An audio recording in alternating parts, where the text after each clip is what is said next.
Project on ascites tapping. In this we are going to see physical examination of ascitic patient and procedure of paracentesis. Definition of ascites. Ascites is defined as the accumulation of free fluid in the peritoneal cavity.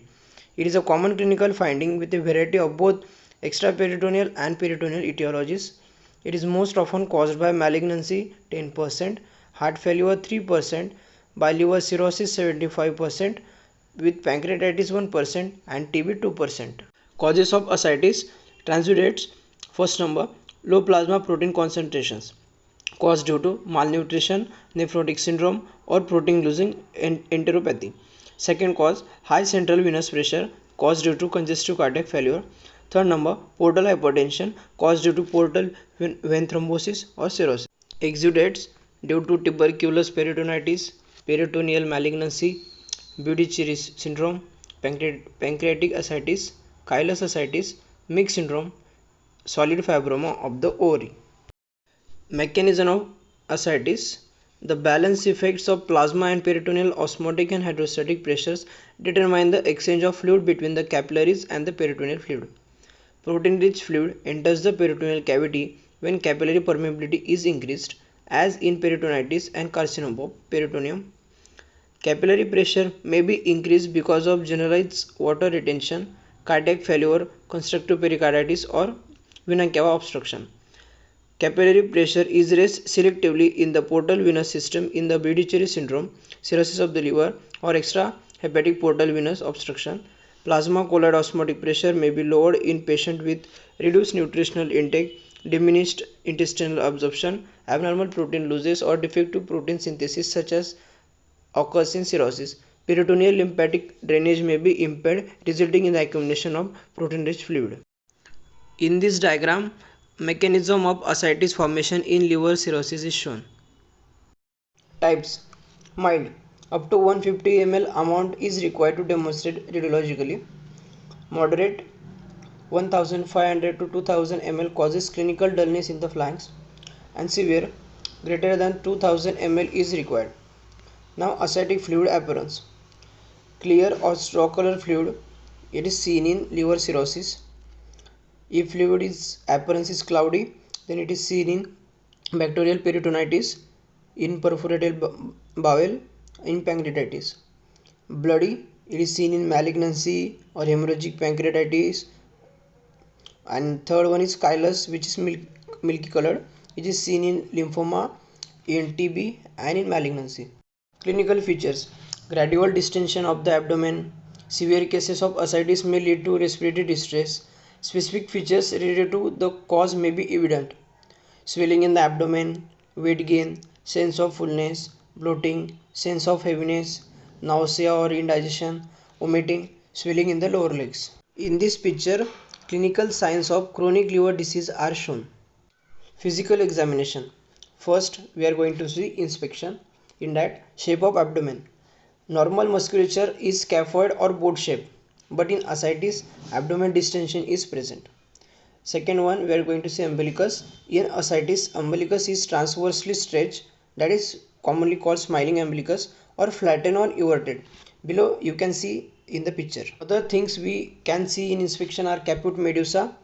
It is, and the ingot veins are centrally placed and may form a cluster around the umbilicus, what we call is caput medusa. The blood in these veins flow in all directions away from the umbilicus. They represent opening of anastomosis between the portal and systemic vein. Now the skin over the abdomen. It is smooth and glossy skin, indicates abdominal distension. Spider nevi. It is dilatation of pre-existing central arterioles from which numerous thin-walled capillary branches radiate like spider legs, carrying away free-flowing blood. And palmar erythema. It is a skin condition that makes the palms of your hands turn red. In this slide, first picture is of caput medusa, second is of spider nevi, and third is we have shown palmar erythema. In physical examination, we are going to see palpation. In palpation, we get tenderness. It is pain on pressure. Third one is percussion. In percussion, we can see shifting dullness. This is seen in moderate ascites. The abdomen is percussed starting from the midline.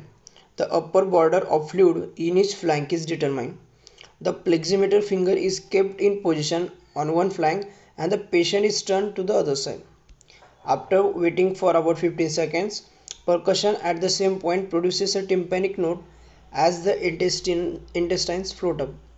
The abdomen is then percussed towards the other flank. There is an increased width of dullness on the other side due to the shift of fluid. Now we are going to perform shifting dullness. For this we have to percuss towards one flank. Then after percussion dull note is heard. Then we have to ask patient to turn towards opposite side. Then ask him to wait for 15 seconds. And then we have to percuss on the same location. After that we heard a tympanic note because the fluid has moved towards opposite side and intestines have floated up. That's why we have heard tympanic note. Now we are going to perform. We are going to percuss to this side. Now tympanic note is heard. So, dull note is heard. Now we are asked patient to touch towards opposite side. ये का कहानी और होगा ना? Okay. Now first we have marked that position which earlier we heard a dull note. Now we are going to wait for 15 seconds. After that we are going to percuss on the same side. Okay. After 15 seconds we are percussing. A dull note or tympanic note is heard. It is because intestines are float up and fluid is moved towards that side.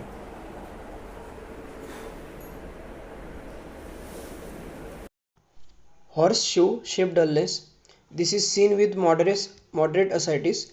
The abdomen is percussed in various directions from the umbilicus outwards. Area of dullness appears horseshoe with a concave upper border. This is because fluid accumulates in the dependent parts and the intestine floats up. Below you can see in the picture. Now we are going to perform horseshoe shaped dullness. For this we have to percuss around the periphery of umbilicus. Okay.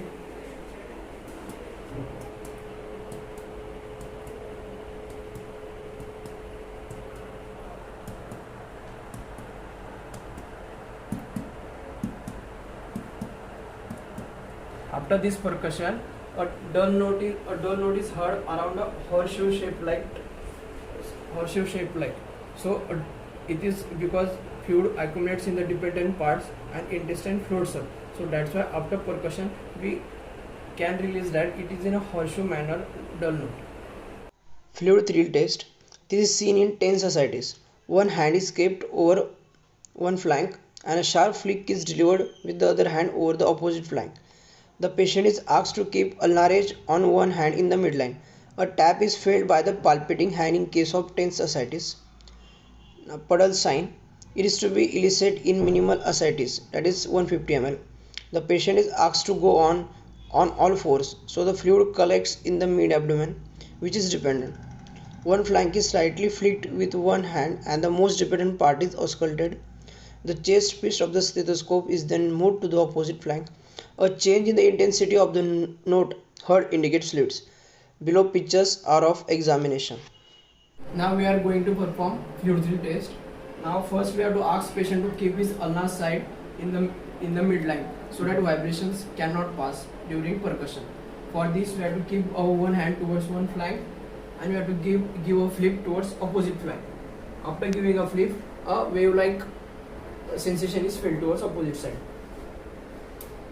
It is commonly seen in tense ascites. See, after giving flick, a wave is passed which is felt over the other hand. Paracentesis. Definition.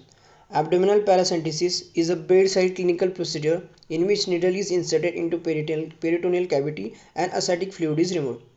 Types. For diagnostic, small quantity of fluid is removed for testing, and second is therapeutic. 5 liters of fluid is removed to reduce the intra-abdominal pressure and relieve the associated symptoms like dyspnea, abdominal pain and early satiety. Indications for ascites trapping. Evaluation of ascites fluid to help determine etiology, to differentiate transudate versus exudate fluid, to detect the presence of cancerous cells or to address other considerations, for evaluation of blunt or penetrating abdominal injury, for relief of respiratory distress due to increased abdominal pressure, evaluation of acute abdomen, evaluation of acute or spontaneous peritonitis, and for evaluation of acute pancreatitis. Contraindications: acute abdomen requiring immediate surgery, that is absolute contraindication. In severe thrombocytopenia, in any coagulopathy, or in patients without clinical evidence of active bleeding. Routine labs such as prothrombin time, activated partial thromboplastin time, and the platelet counts may not be needed prior to the procedure. Severe bowel distension if present, if multiple previous abdominal operations are done. In pregnancy, it is not, means it is contraindicated. In distension bladder that cannot be emptified with a Foley catheter, it is relative contraindication. Ask patient to first emptify the bladder, then ascites step is done. Obvious infection at the intended site of insertion, severe hypoproteinemia relative or in intra-abdominal adhesions. Now equipments which are required for ascites step. First we are going to see antiseptic swab sticks, then fenestrated drap, then lidocaine 1% in 5 ml ampoule for local anesthesia of syringe 10 ml, 2-inch lock injection needle, number 11 blade scalpel, 14 gauge catheter over 17 gauge into 6-inch needle with 3-way stopcock or 1-way valve, self sealing valve, and a 5-liter lower lock syringe, syringe of 60 ml, tubing set with roller clamp, drainage bag or vacuum container, specific vials or collection bottles in 3 quantity, gauze piece which is of 4 inch into 4 inch, and adhesive dressing after ascites step is over. Procedure.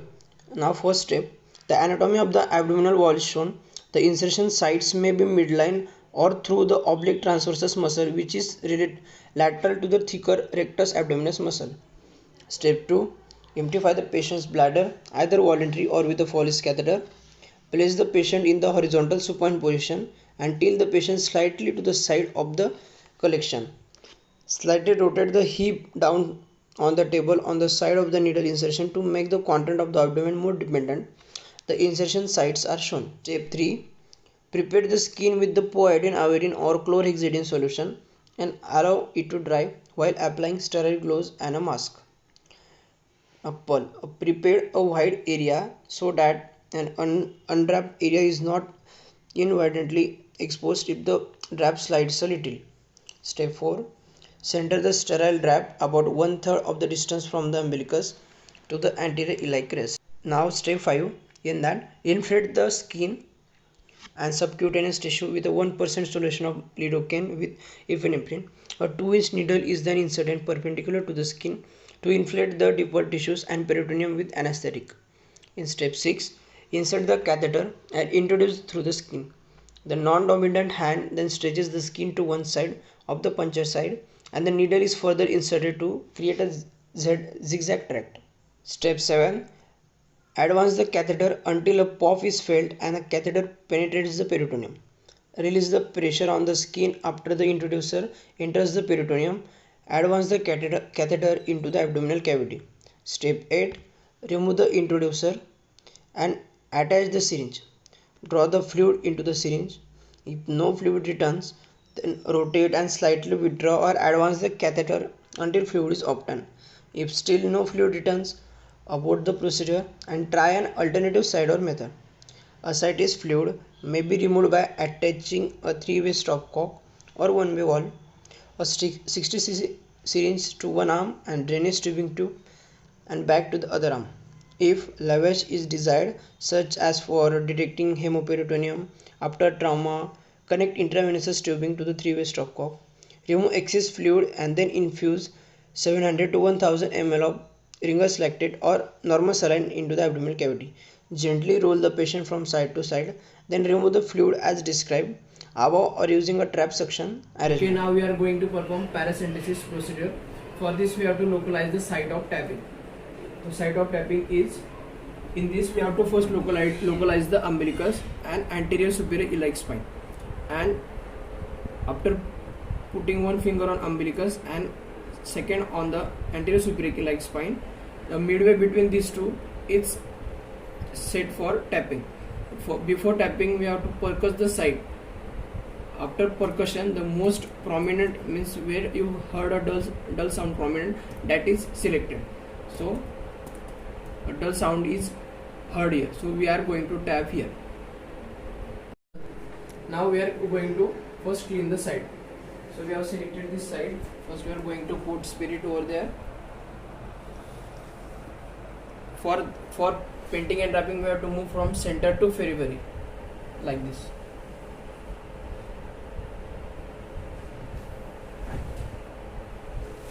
Then we are going to put betadine from center to periphery.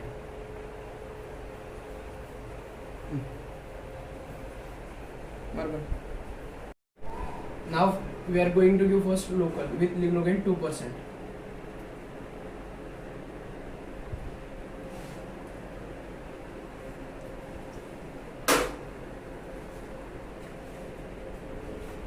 Now we have selected this side.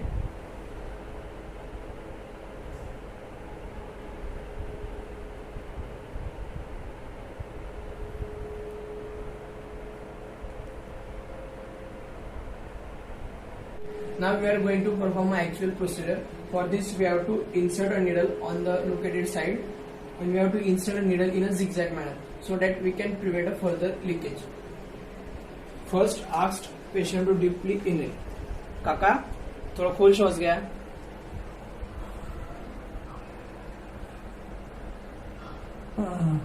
In zigzag manner we have to insert the needle. Okay, now you can see that fluid is coming towards needle. Kaka shots. Now you can see that fluid is coming in that container. So we have to tap about 1 liter. You can see that fluid is coming in the container. Step 9. After the procedure, gently remove the catheter and apply direct pressure to the wound. Observe the characteristics of the fluid and send it for appropriate studies. If the insertion site is still leaking fluid after 5 minutes of direct pressure, suture the site with the vertical mattress sutures and then apply a pressure dressing. Pitfall: if a gauze dressing should be applied when rare persistent drainage occur.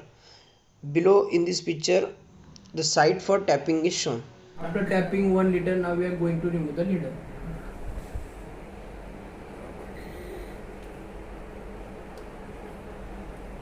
And we have to tightly pack because it prevents the further future leakage. And we have to give a hard pressure over it. Okay. End of the procedure. Complications of ascites trap. Abdominal radiographs should be obtained before a paracentesis because air may be introduced during the procedure and may interfere with the interpretation. Perforation of bladder and stomach, then bowel perforation, laceration of a major blood vessel may also occur, loss of catheter or guide wire in the peritoneal cavity, abdominal wall hematomas. Most common complication is pneumoperitoneum, bleeding uterus, perforation of the pregnant uterus infection, persistent leak from the puncture site, post-paracentesis hypotension, dilutational hyponatremia, and hepatorenal syndrome. Most common complication we get is persistent leak from the puncture side. So use a zigzag method for tapping. After paracentesis, we have to interpret the ascitic fluid. If high SAAG means it is greater than 1.1 g per dl, it suggests the ascitic fluid is transudate. If a low SAAG suggests the ascitic fluid is an exudate. SAAG is serum ascites albumin gradient. Thanks to everyone who helped me to complete this slide presentation successfully, right from my subject teacher, from hospital management for procedure, my colleagues and my friend.